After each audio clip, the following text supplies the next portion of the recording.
Hey there, Rick's Recaps welcomes you to Hercules. The movie unfolds in 358 BC on the Macedonian coast in northern Greece, where storyteller Iolaus of Athens is held captive by pirates. He buys time by sharing the tale of his uncle Hercules. Hercules, born to Zeus and a mortal woman, faced Hera's wrath due to his divine parentage. Yet his incredible strength made him nearly invincible. The gods tasked him with 12 labors to earn peace from Hera's persecution. These included battling formidable beasts like the Hydra, a Erymanthean boar and Nemean lion, whose impenetrable hide he conquered barehanded. Unimpressed, the pirates doubt Iolaus' story until Hercules appears, wearing the lion's hide. But the 40 pirates remain unafraid due to their numbers, but Hercules' unparalleled combat skills and his accompanying team prove their might. The seer Amphiaraus from Argos, thief Autolycus from Sparta, feral warrior Tydeus from Thebes, and Amazon archer Atalanta from Scythia form a skilled mercenary group that easily defeats the pirates, rescuing Iolaus. Autolycus advises Iolaus to enhance Hercules' story for credibility.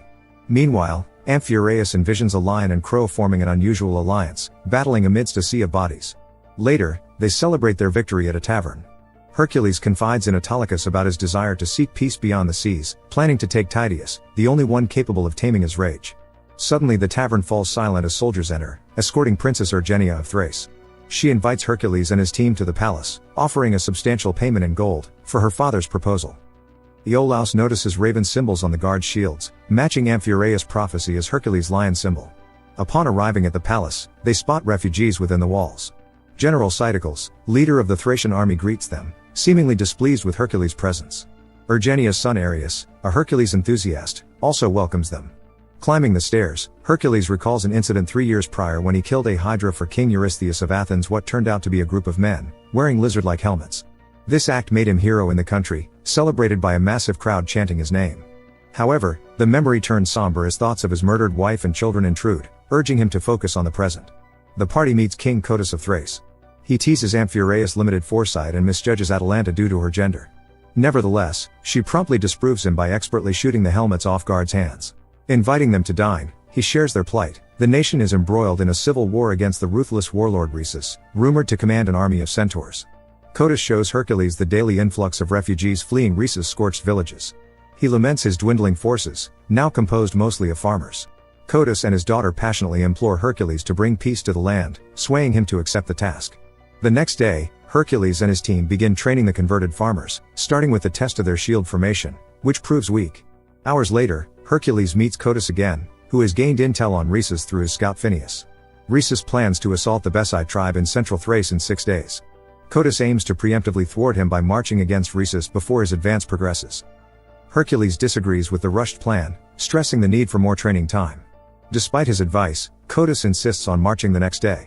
Later that evening, Hercules intervenes when Areus approaches Tydeus, who is asleep and chained to a chariot, preventing a potential accident. Hercules then removes Areus from the situation and explains Tydeus's background. Born into war, he was found in a feral state, haunted by a traumatizing event. However, Hercules values Tydeus as his most devoted warrior. Afterwards, Hercules returns Areus to Urgenia, who now works in the hospice, having self-taught the healing arts after losing many physicians. She did so to contribute despite the challenges. Before departing, Hercules gives Areus the Nemean lion's tooth, subtly suggesting it could have been a gift for his own children. The following day, the army prepares to march, and Hercules discovers Iolaus hiding among the soldiers, eager to fight. He reminds Iolaus of his role as a storyteller, not a warrior, and directs him to the chariot with Cotys. Together they set off for Besai. Upon reaching the village, they find it too late. Rhesus has already ravaged it, confirming Amphiaraus' vision of a sea of bodies. Yet a peculiarity emerges. Some bodies show signs of days-old decay, while others appear fresh. Suddenly, the fresh bodies spring to life and attack, revealing the trap. Believing the Besai tribe is allied with Rhesus, Hercules orders a shield wall to protect Cotys, while he and his team engage in combat. The tribe leader challenges Hercules directly. Hercules subtly breaks the tip of Atalanta's arrow and uses it to stab in his head, which looks like he killed the leader with a punch in the forehead, impressing and inspiring the army, convincing his army that the gods are on their side. The battle commences. Although Hercules' team inflicts casualties, their numbers overwhelm them, breaching the shield wall. Their solution: Hercules and Amphiaraus use chariots to circle the wall, crushing the tribesmen obstructing the path. This action allows the remaining soldiers to counterattack, causing the tribesmen to retreat as defeat becomes apparent. Although Rhesus is absent, a peculiar figure watches from a distance. Hercules admits to Cotys that the army's losses are partly his responsibility for not heeding the warning about the unprepared farmers. Cotys agrees and grants more training time. Meanwhile, General Cyticles seeks to execute Phineus for leading them into a trap, but Autolycus intervenes. Autolycus appoints himself as the new head of scouts and warns Phineus against making further errors. A while later, Princess Ergenia arrives at Hercules' private tent with healers to tend to his injuries discreetly, not wanting commoners to see him bleeding like a mortal.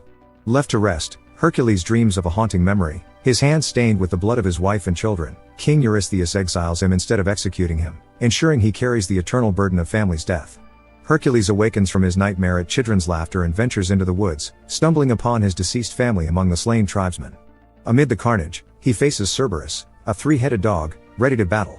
However, Tydeus intervenes, snapping him back to reality, dispelling the hallucination.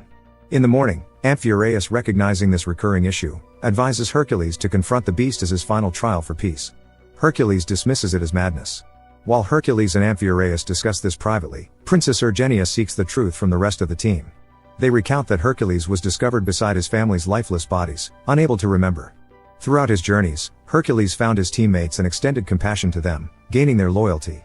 His exceptional abilities at war made every mortal believe he is a son of God, and the team fabricates stories to secure employment. They further believe Hercules suffers from blood rage that has clouded his judgment. Following that, the scene shifts to Hercules and his team putting Codus' army through rigorous training schedule. Equipped with armor resembling Hercules, and schooled in the lance and bow along with sword and hand-to-hand combat, they eventually master a formidable shield wall that Tydeus cannot breach. Iolaus covertly trains alongside them. One day, Phineus returns with fresh intelligence. Rhesus and his centaur army are near Mount Asticus. Hercules plans to confront Rhesus there, planning to march through the forest, even though it can slow down chariots. Amphiaraus is unable to predict their victory this time, but he foresees his own death in a week. Days later, primed for battle, his army arrives at Mount Asticus, only to find no enemy camp. But soon they see the enemy in the distance. As they come closer, it's revealed that the supposed centaurs are just men on horses, manipulating the sun's angle to create an illusion. Rhesus and Phineus approach Codus for negotiation, with Phineus who has defected to Rhesus. Despite surrender demands, Codus refuses, and both sides prepare for combat. Codus' army employs a shield wall and releases flanking units, with Atalanta and her archers launching a surprise attack from chariots hidden in the forest. Flaming arrows fly, and although Amphiaraus braves them with arms outstretched, he remains unscathed. The battle is grueling, but Hercules' forces, organized more effectively, gradually overpower Rhesus' larger army. Rhesus' soldiers flee, yet he remains to challenge Hercules directly. This decision backfires as Hercules swiftly topples him and his horse. Returning to the palace with Rhesus captured, Codus humiliates him before his people, but Hercules intervenes, offering empathy. As they walk, Rhesus reveals to Hercules that Codus is the true tyrant, responsible for the village burnings, not his men. At the celebratory feast, Rhesus is bound between columns as a display. Princess Ergenia seeks to offer him water, but Codus denies her. The coronation follows, uniting Thrace under Codus' rule. Suspicions arise when Rhesus confronts Codus once more, compelling Ergenia to leave the party. Hercules follows her to extract the truth. She confesses that Codus initiated the war, poisoning her husband, the rightful king, to usurp the throne. She further reveals that her compliance wasn't due to approval of her father's actions, but rather because Codus threatened her child's life if she rebelled. She urges Hercules to take Ares with them, but he declines just as General Cyticles discovers them. In the confrontation with Codus, Hercules accuses him of betrayal. Codus finds it amusing that mercenaries willing to do anything for gold now profess a moral stance. Codus confesses his ambition for an empire and offers Hercules leadership, but the offer is refused. On Codus' order, the agreed-upon payment is made, and Hercules' team is dismissed. As they reach their chariots, Hercules gives his payment to Autolycus, who is willing to stay and aid Thrace. He doesn't expect the team to remain but offers them the agreed-upon reward for departure. Atalanta reminds him that their loyalty isn't a debt but a result of their familial bond. Except for Autolycus, who departs with the gold, the entire team chooses to stay and fight, despite being called crazy. They stealthily re-enter the palace, only to be confronted by General Cyticles and his soldiers. Disarmed, they're accused of conspiring, and Ergenia is apprehended for plotting to take Ares. Codus seizes the child, who secretly returns Hercules the lion's tooth before being forcibly taken back. Hercules attempts to save Ares, but gets knocked unconscious. Upon waking, he finds himself chained to a wall, facing what he thinks is Cerberus, but it turns out to be 3 wolves. They belong to King Eurystheus, who in alliance with Codus has been collaborating to jointly rule all over Greece.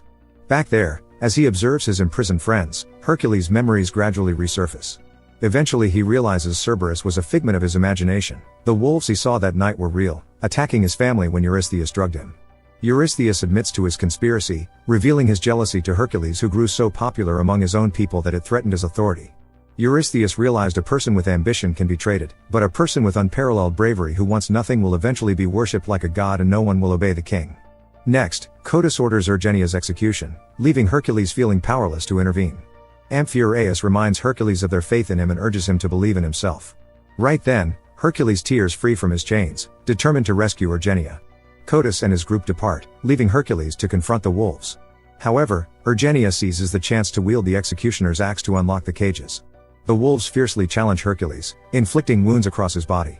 One by one Hercules conquers them, ultimately slaying the last with the lion's tooth, concluding his final labor. Ergenia sets everyone free. While they pick discarded weapons, Hercules shows his might by lifting a heavy door, granting their escape from the dungeon.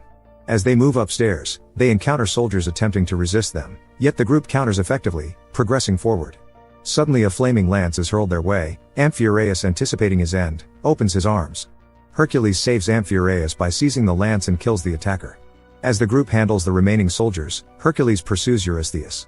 Eurystheus offers excuses for the tragedy that befell Hercules' family, blaming Codus and attempting to assert his authority. Ignoring these pleas, Hercules seizes Eurystheus, forces him onto the throne, and fatally stabs him with his own dagger, avenging his family's suffering. With this act, Hercules envisions achieving peace once the ordeal concludes. His reflections are disrupted as Cytocles ensnares him with a whip. While he prepares to kill him, Iolaus unexpectedly intervenes, fatally stabbing Cytocles from behind. Rescuing Rhesus, Hercules and Iolaus exit the palace to reunite with his team. However, their escape halts when they encounter Codus, accompanied by an armed contingent. Held hostage by a soldier, Ares faces peril, prompting Codus to demand Hercules surrender under threat of the child's death. Suddenly, a knife pierces through the soldier's body, a throw from Autolycus, who returns to assist. Ares seizes the chance and runs to his mother. As a fresh skirmish erupts, Tydeus defends Ares, shielding him from incoming arrows. Ares joins the group unharmed. Tydeus valiantly counters most archers but falls victim to their retaliation, sustaining multiple arrow wounds. Utilizing overturned braziers, the group creates a barrier of fire, obstructing Codus' advancing army. Hercules carries Tydeus, bearing witness to his final moments after he utters his first and only spoken word, Hercules' name. With the flames subsided, Codus' forces initiate a charge. To thwart them, Hercules seizes a colossal Hera statue, toppling it to crush soldiers and propel Codus into the abyss. Codus' demise prompts his army's surrender, kneeling and chanting Hercules' name, acknowledging him as their new leader. That's how the movie ends. Thanks for being with us.